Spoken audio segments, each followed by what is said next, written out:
வேத வசனங்களை ஆராய்ந்து பாருங்கள். கர்த்தருடைய நாமத்துக்கு மகிமை உண்டாவதாக.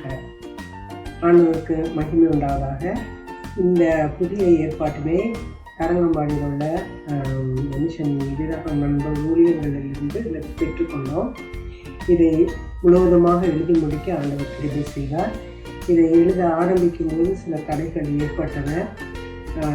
எல்லா தடைகளையும் மீறி நான் வைத்திருந்த வேதாகமத்துக்கு ஏற்ற மாதிரி ரெட்டிங்க்கு வர மாதிரி, ரெட்டிங்கும் பிளாக்கிங்கும் வரது மாற்றி அழகாக எழுதி கம்ப்ளீட் பண்ண ஆண்டவர் கிருபை செய்தார்.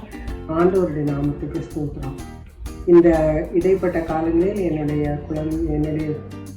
பெண்ணுக்கு குழந்தை பிறந்தது. அந்த குழந்தையும் அழகாக வாழ்ந்து கொண்டிருக்கிறார். இந்த வேதாகமும் தலைமுறையாக பயன்படும் என்ற நம்பிக்கையோடு விசுவாசத்தோடும் ஆண்டவருக்கு நன்றி செலுத்தி முடிக்கிறேன். நன்றி, வணக்கம்.